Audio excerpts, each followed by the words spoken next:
Bismillahirrahmanirrahim. Assalamu alaikum. This is Malik Sajad Razvi with you from Monami Montessori and High School, Shahpura, Lahore. Students, आज हम English grammar and learning series का lecture number 12 study करने जा रहे हैं। इस lecture में हम पास्ट इंडेफिनेट टेंस के अबाउट स्टडी करेंगे। जी हाँ, आज हम सीखेंगे पास्ट इंडेफिनेट टेंस। तो टेंस सीखने से पहले आपकी खिदमत में गुजारिश है कि अगर आपने अभी तक हमारा चैनल सब्सक्राइब नहीं किया, आप हमारे चैनल पर न्यू हैं, तो काइंडली चैनल को सब्सक्राइब कर लीजिए और बेल आइकन को प्रेस कर दीजिए ताकि हर आने वाली वीडियो का नोटिफिकेशन आपको रिसीव हो सके और आप ये जो सीरीज हमने स्टार्ट की है आप इससे महसूस हो सकें। और इस लेक्चर को आगे भी शेयर कर दिया करें ताकि दूसरे स्टूडेंट्स का बेनिफिट हो आपकी वजह से। ठीक है, तो चैनल सब्सक्राइब कीजिए, बेल आइकन को प्रेस कीजिए। Thank you so much. तो पास्ट इंडेफिनेट टेंस इसमें हम सीखेंगे। तो पास्ट इंडेफिनेट टेंस है क्या? तो स्टूडेंट्स याद रखिएगा, पास्ट इंडेफिनेट टेंस वो होता है जिसमें कोई काम गुजरे हुए जमाने में किया आपने। ठीक है, गुजरा हुआ टाइम, माजी में, यानी कि पास्ट में कोई काम किया है, पास्ट इंडेफिनेट टेंस होता है। और इसकी पहचान उर्दू में ता था, ती थी, ते थे, या अलीफ छोटी ये या बड़ी ये। मतलब किसी उर्दू के सेंटेंस के लास्ट में अगर ता था आया, ती थी, ते थे या अलीफ छोटी ये या बड़ी ये आता है, इट्स मीन वो पास्ट इंडेफिनेट टेंस है। जी हाँ, फॉर एग्जाम्पल उसने नमाज पढ़ी, क्या आया है लास्ट पे? पढ़ी, छोटी ही आया है, वर्ब के साथ है ना, ये छोटी ये पढ़ी, तो मतलब ये जो छोटी ये आया है ये पास्ट इंडेफिनेट टेंस है। वो रोजाना सुबह जल्दी उठता था, ता था आ गया, तो भाई ता था आया, तभी हमने पढ़ा कि ता था अगर आएगा लास्ट पे तो वो पास्ट इंडेफिनेट टेंस होगा। हम जल्दी सोते थे, ते थे आ गया पास्ट इंडेफिनेट। मेरी मामा ने मेरे लिए खाना बनाया, अलीफ आ गया लास्ट पे, तो मतलब पास्ट इंडेफिनेट टेंस है ये। ओके, तो ये रिसेंटली अभी अभी कोई काम हुआ है तो उसको हम पास्ट इंडेफिनिट टेंस। तो इसके जो इस टेंस के अंदर सिर्फ एक हेल्पिंग वर्ब है और वो है डिड, याद रखिएगा। और ये जो डिड हेल्पिंग वर्ब है ये असर्टिव यानी कि पॉजिटिव सेंटेंसेस में यूज नहीं करते। ठीक है, पॉजिटिव में या असर्टिव सेंटेंसेस में ये हेल्पिंग वर्ब भी यूज नहीं होता, रिमेंबर इट। ओके,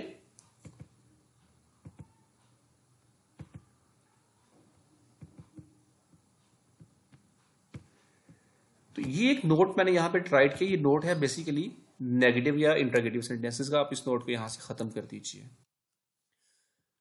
अच्छा जी, इस टेंस का फॉर्मूला क्या है? सबसे पहले हम सब्जेक्ट लगाएंगे, उसके बाद वर्ब की सेकंड फॉर्म लगाएंगे और ऑब्जेक्ट लगाएंगे। जी हाँ, जैसे हमने प्रेजेंट इंडेफिनेट टेंस में डू या डज असर्टिव में यूज नहीं किया था, इसी तरह यहां सिंपल पॉजिटिव यानी कि असर्टिव सेंटेंसेस में डिड यूज नहीं करेंगे। तो इसमें हम सेकंड फॉर्म यूज करेंगे, असर्टिव में सेकंड फॉर्म यूज करेंगे। और याद रखिए हमारे जो 12 टेंसेस हैं उन 12 टेंसेस में सिर्फ ये एक टेंस है जिसमें हम सेकंड फॉर्म यूज करते हैं। तो मतलब पास्ट इंडेफिनेट टेंस ही ऐसा टेंस है जिसमें सिर्फ सेकंड फॉर्म और वो भी असर्टिव में आती है, इसके अलावा और कहीं भी सेकंड फॉर्म का यूज नहीं होता। मैं रिपीट कर रहा हूं कि सेकंड फॉर्म सिर्फ पास्ट इंडेफिनेट के असर्टिव सेंटेंसेस में ही यूज होती है, इसके अलावा पूरे 12 के 12 टेंसेस में कहीं भी सेकंड फॉर्म यूज नहीं होती। ओके, तो क्या है? सबसे पहले सब्जेक्ट, उसके बाद वर्ब की सेकंड फॉर्म, फिर ऑब्जेक्ट लगाएंगे। सिंपल, इसमें हेल्पिंग वर्ब तो है कोई नहीं। तो अभी हम इसको उर्दू से इंग्लिश अभी बनाएंगे। हाफिज साद रजवी को पुलिस ने बिला वजह गिरफ्तार किया लास्ट पे क्या आया? अलीफ आ गया। तो भाई जब लास्ट पे अलीफ आया तो ये टेंस कौन सा हो गया? पास्ट इंडेफिनेट टेंस हो गया। पास्ट इंडेफिनेट टेंस में हम क्या करेंगे? सबसे पहले गिरफ्तार किसने किया? पुलिस ने। इसमें सब्जेक्ट क्या है? ये नहीं देखना कि हाफिज साद रिजवी पहले लिखा हुआ है तो पुलिस सेंटर में है तो भी सब्जेक्ट पहले वाला ही, नहीं देखना ये काम करने वाला कौन है। तो काम यहां पे किसने किया? पुलिस ने काम किया, पुलिस। हाँ, इस टेंस में सिंगुलर एंड प्लूरल सब्जेक्ट का कोई कंसेप्ट नहीं है। पुलिस, अब इसमें वर्ब क्या है? गिरफ्तार, अरेस्ट। तो भाई फॉर्म कौन सी यूज करेंगे हम? Second form arrested, police arrested. ठीक है, किसको? हाफिज साद रजवी, बिला वजह, विदाउट एनी रीजन। ठीक है,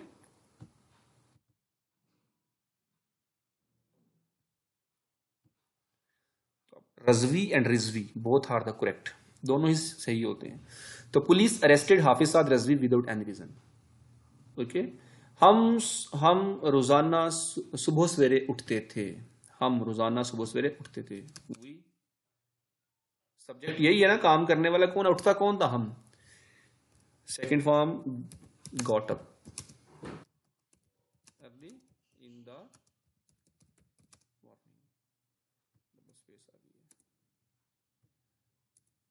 ओके, घोड़ा तेज दौड़ा, लास्ट में क्या है? अलिफ, पास्ट इंडेफिनिट, घोड़ा। दौड़ा कौन? हॉर्स। रन होता है फर्स्ट फॉर्म, ये फर्स्ट फॉर्म है। सेकंड फॉर्म लगाएंगे रैन, घोड़ा रैन फास्ट। ठीक है, कोई प्रॉब्लम तो नहीं है? यहां पे हॉर्स रेन फास्ट, सिंपल, यानी कि subject, second form and object. यहां पे फास्ट तेज दौड़ना, ये उसकी घोड़े की क्या है? एक सिफ्त है। ठीक है, ऑब्जेक्ट है तो लगाएं, ऑब्जेक्ट नहीं है तो नहीं लगाएंगे सेंटेंस में। अब आगे आ जाए नेगेटिव सेंटेंसेस की तरफ। नेगेटिव सेंटेंसेस में हम क्या करेंगे? नेगेटिव सेंटेंसेस में हेल्पिंग वर्ब डिड यूज करेंगे। अब पास्ट इंडेफिनिट में जो हेल्पिंग वर्ब है ना, डिड का, वो नेगेटिव और इंटरोगेटिव में आएगा। तो याद रखिएगा, जब आप हेल्पिंग वर्ब डिड यूज करेंगे तो उसमें आपका जो आपकी जो वर्ब होगी, आपका जो फेल है वो फर्स्ट हो जाएगा, यानी कि वर्ब की फर्स्ट फॉर्म यूज करेंगे। यहाँ पे आप बेशक इसको लिख लें, हमने वहां से कॉपी कर लिया था, यहाँ पे पेस्ट कर दिया। ठीक है, जब आप पास्ट इंडेफिनिट के नेगेटिव सेंटेंसेस बनाएंगे तो नेगेटिव करते हुए हेल्पिंग वर्ब डिड यूज करेंगे, और जब डिड हेल्पिंग वर्ब यूज कर दिया तो फॉर्म फर्स्ट हो जाएगी, सेकंड नहीं आएगी। क्यों? ये डिड ऑलरेडी सेकंड फॉर्म है, तो जब second form already helping verb के तौर पे आ रही है तो अब उसके अंदर जो वर्ब है वो फर्स्ट फॉर्म में चला जाएगा। अगेन बता रहा हूं कि पास्ट इंडेफिनिट के नेगेटिव एंड इंट्रोगेटिव सेंटेंसेस में डिड हेल्पिंग वर्ब यूज होगा, और उसमें वर्ब की सेकंड फॉर्म की बजाय फर्स्ट फॉर्म यूज होगी। ओके, फर्स्ट फॉर्म यूज करेंगे। सब्जेक्ट डिड हेल्पिंग वर्ब, उसके बाद नॉट, फिर वर्ब की फर्स्ट फॉर्म और साथ में ऑब्जेक्ट, या तो लगा दें। सेंटेंस है, ये लड़का रोजाना नमाज नहीं पढ़ता था। टेंस कौन सा है? ता था। कैसे पहचाना ये नेगेटिव है? इसलिए कि इसमें नहीं आ गया है। तो ये लड़का रोजाना नमाज नहीं पढ़ता था, ता था। ये लड़का, क्या इंग्लिश होगी लड़का की? This boy. सब्जेक्ट आ गया, हेल्पिंग वर्ब क्या है? डिड, साथ में not, did not offer prayer daily. This boy did not offer prayer daily. ठीक है, subject this boy subject, did helping verb, not negative को शो करता है, ऑफर फर्स्ट फॉर्म वर्ब की यूज हुई है, ये वर्ब की फर्स्ट फॉर्म यूज हुई है यहाँ पे। प्रेयर, नमाज, डेली, रोजाना, एडवर्ब ऑफ फ्रीक्वेंसी है ये, डेली। उन्होंने झूठ नहीं बोला, लास्ट में क्या आया? अलिफ। तो लास्ट पे अलिफ आया, मतलब ये टेंस कौन सा हुआ? पास्ट इंडेफिनिट हुआ। उन्होंने झूठ नहीं बोला, उन्होंने, they did not tell a lie, they did not tell a lie, उन्होंने झूठ नहीं बोला। दे, दे यहां पे क्या है? सब्जेक्ट आ गया, उसके बाद आपने हेल्पिंग वर्ब डिड यूज किया, नॉट नेगेटिव का, tell a lie, tell first form आ गई। झूठ बोलना की इंग्लिश होती है टेल अ lie, सच बोलना होता है स्पीक द ट्रूथ। जब भी कभी आएगा ना झूठ बोलना तो टेल अ lie, सच बोलना, स्पीक द ट्रूथ। ठीक है, तो टेल फर्स्ट फॉर्म है, यहां पे इसलिए हमने टेल यूज किया। अगर ये यहां पे होता उन्होंने झूठ बोला, तो फिर हम करते दे टोल्ड डाला है, फिर हेल्पिंग वर्ब ना आता, टेल सेकंड फॉर्म में चला जाता, टोल्ड हो जाता। तो अभी यहां पे नेगेटिव है, इसलिए they did not tell a lie. बच्चे बाहर नहीं गए, गए टेंस लास्ट बड़ी है, ये गे नहीं है, हमजा ऊपर आ रही है, इट्स मीन के गए, पास्ट की बात है। बच्चे बाहर बाहर नहीं गए, ठीक है, पास्ट है।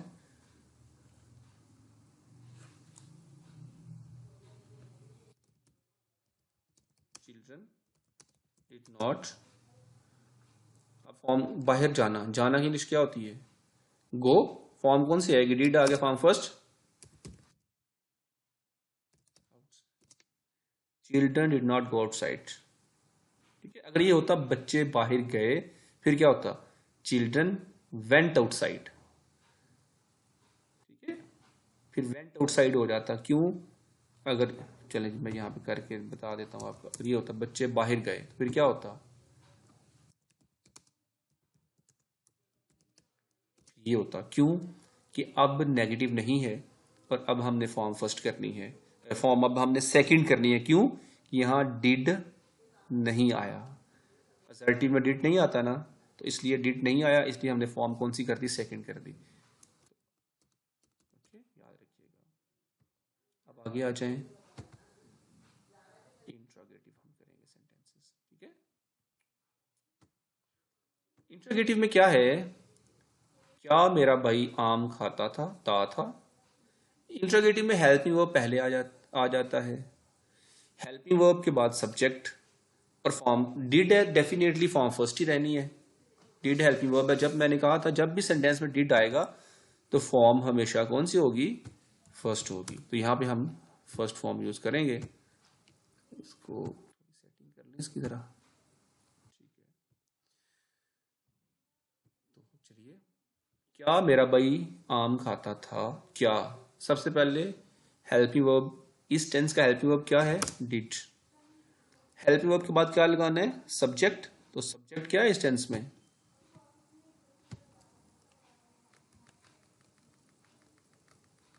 बताएं जरा। क्या मेरा भाई, खाता कौन था? आम, मेरा भाई। Did my brother. ठीक है, सब्जेक्ट, हेल्पिंग वर्ब, फिर सब्जेक्ट। अब फॉर्म कौन सी ऊपर देखें जरा, फर्स्ट फॉर्म है। तो खाना की इंग्लिश क्या होती है? ईट।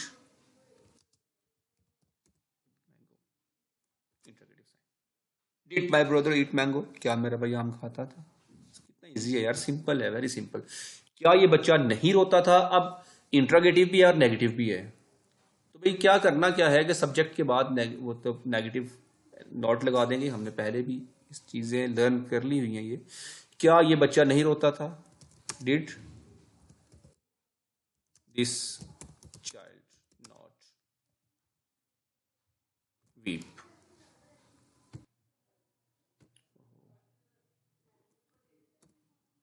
इंटरगेटिव साइन डाल दें। क्या ये बच्चा नहीं रोता था? Did this child not weep. ठीक है, हेल्प मी वर्ब पहले आ रहा है, देखिएगा सर। क्या मेरी मामा ने खाना बनाया? हेल्प मी वर्ब पहले। डिड किसने? My mother. ठीक है, did my mother, help me verb did आ गया, सब्जेक्ट आ गया उसमें माय मदर, फर्स्ट फॉर्म आ गई मेक या मील। ओके, अच्छा यहाँ पे एक चीज का ख्याल रखिएगा, वट का यूज, यानी ये क्या की इंग्लिश वट हम क्यों यूज नहीं कर रहे? आपके माइंड में ये क्वेश्चन होगा सर यहाँ पे वट लिख दें, तो ये चीज़ मैंने ऑलरेडी पहले ही बता दी हुई है। अगर आपने पिछले लेक्चर्स लिए हों, इसलिए मैंने इस पर ज़रा ज़्यादा बात नहीं की। वट हमेशा हम तब यूज़ करते हैं सेंटेंस के अंदर जब काम का पता ही नहीं होता कि उसमें काम है क्या। अभी सेंटेंस एक करेंगे हम लास्ट पे, इसके बाद सेकंड लास्ट सेंटेंस। मतलब वट हम तब यूज़ करते हैं जब सेंटेंस में काम का ही नहीं पता होता काम है क्या, हुआ क्या है, उसमें हम वट यूज़ करते हैं।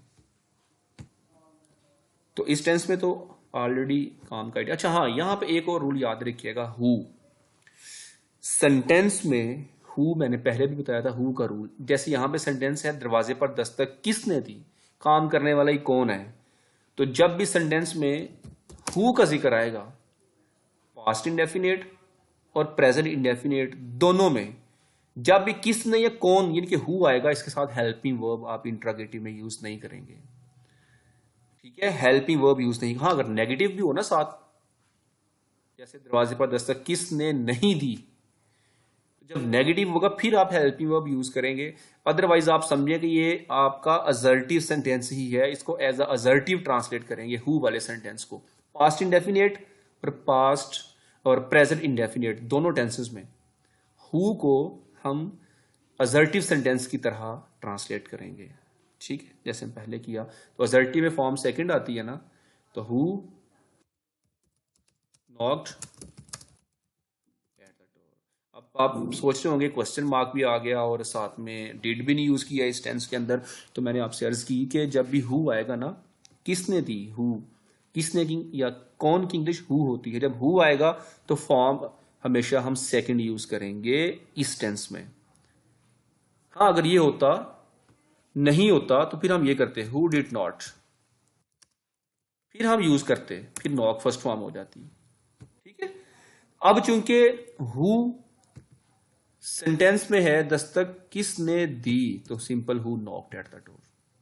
तो हम यहां पे डिड का यूज नहीं करेंगे। अब डिड यूज नहीं किया तो फॉर्म फर्स्ट सेकंड हो जाएगी, क्योंकि डिड फॉर्म को फर्स्ट करता है। जहां डिड आएगा फॉर्म फर्स्ट होगी, डिड नहीं आएगा फॉर्म सेकंड हो जाएगी, याद रखिएगा। उसने क्या किया, उसने क्या किया। अब देखें इस टेंस के अंदर काम मतलब का पता ही नहीं है काम किया क्या है। अब है व्हाट का यूज, व्हाट। ठीक है, उसने क्या किया, काम का पूछ रहा है, काम क्या किया उसने भाई।